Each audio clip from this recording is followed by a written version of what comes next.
When it comes to actually writing your story in screenplay format, there is a lot of nuance. And yes, there's some rules that you probably should follow. I mean, it should still look like a screenplay, right? But every once in a while you come up with something and you're like, I want to include this in story, but I don't know how to format this or how to do it.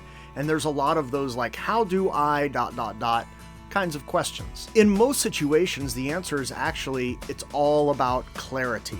You want to make sure that you are being clear for the reader, and if you do it more than once, that you're consistent. So however you've done it one way, if that happens again, do it that same way a little bit later. In that sense, there's not really a right or wrong answer for how to do some of these things. Again, it's about clarity and consistency. So I'm going to show you today 3 different ways. There's many, but I'm going to show you 3 ways that you can format a text conversation between 2 characters in your screenplay. Thank you so much for watching. Thank you for liking if you're finding value. Subscribe if you haven't done that. There's some links below. Be sure to check all of those out. Let's not waste any more time. Let's jump in. When writing a screenplay, you do want to follow the formatting conventions. They're there for a reason, so you do want to follow them. But sometimes you just run up against stuff that's like, I don't know how to do this, or this isn't there. Again, let me emphasize, it's about clarity, it's about consistency. So make sure you're doing those things.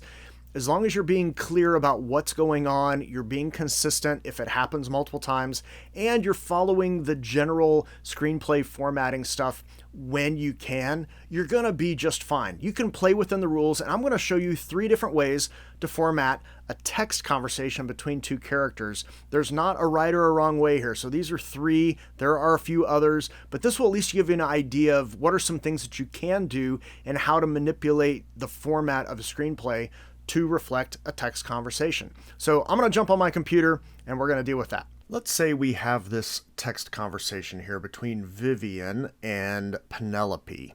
Okay, so Penelope's receiving this text message, and this is the conversation we want to have. So we want to write this in our screenplay, and there's a few ways to do that.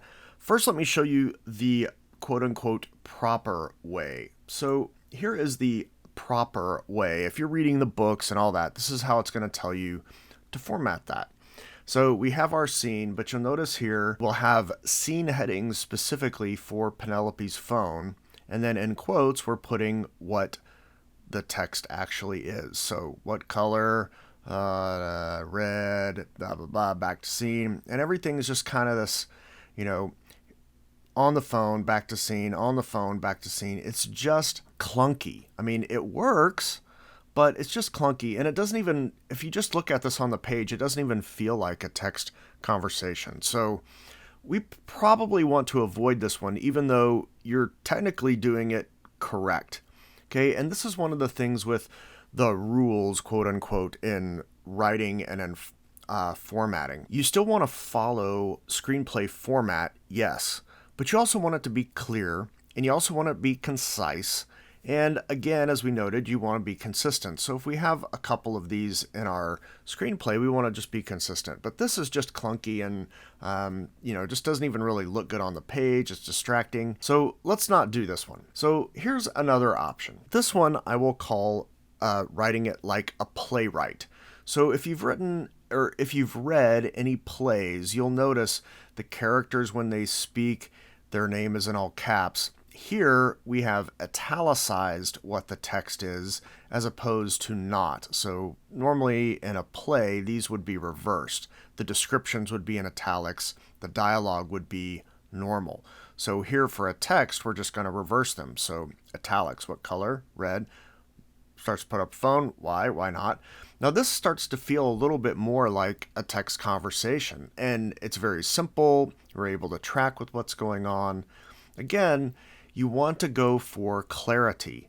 So if you're just feeling like it's not clear, maybe consider something like this, especially if you're going to do it a few times. One other thing you might want to do and might want to consider is just slightly emphasizing these a little bit. So one thing I can do is I can select them here in my software, and I'm just going to move them in just a little. And I can kind of do this individually, and that kind of offsets a little. So if you want to do something like that, you can do that. You can also do bold and bold it, but my recommendation is you not double up on the emphasis for things. So I've already got it italicized. I don't want to bold it also. Okay, so you can choose to bold it or to italicize it. So maybe it's like that, something like that. And that's perfectly fine too. So you can kind of play with it a little bit, but this is kind of like a sort of what I would just call a playwright. There's not like an official term for it, but this might be one that is of interest to you. A third way, and again, I'm just trying to show you what are some options here, because there are plenty more options than what I'm going to show you here. But these will at least kind of get you started and get you functional. This one is where I'm basing it more in the dialogue and in the formatting of the dialogue itself. So, and this even starts to feel a little bit more like a text conversation. It kind of feels like what I might see on a screen on my phone. So, what color, red, why not? And you can do this simply by creating a character name, which I am calling space. So I'm going to choose my character. I'm going to space a couple of times. I'm going to hit return, and then I might type Vivian, return, because it's dumb, or whatever. Okay, so that's how you can do that. So you can kind of play with your screenwriting software, and you can kind of manipulate those just a little bit, just to kind of give a back and forth, if you want to do that. Again, it's about consistency and it's about clarity. To me, this one, where it's kind of being used in the dialogue, and this one here, I'm going to change these back because I don't like the bold on this. This one feels a lot better, and this one feels a lot better, especially over this one. Okay, so this one's just not a great option, even though it's technically right. A fourth option, let me give you a bonus one.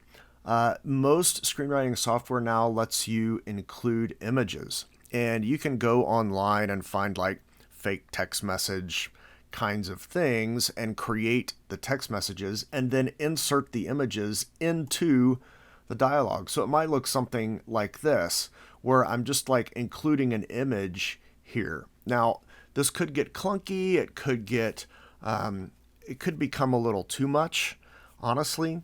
But if it's just one time, a couple of times, it's very simple, and it helps us just kind of track, and we know what this is. I know, oh, what color they're texting. I got it. And you don't even have to explain their texting. So in some ways, you might want to go with this option. So feel free to experiment. There are, of course, other ways to format a text conversation in your screenplay. These are just 3. So these should get you started. Again, remember, consistency, clarity, you'll be just fine. Thank you so much for watching. Please be sure to like, subscribe, bell, all of that. I really do appreciate it. Thank you for doing that. There's some links below. Be sure to check those out. Otherwise, when you go to tell a story, whether you've included a text conversation or not, tell a story that matters.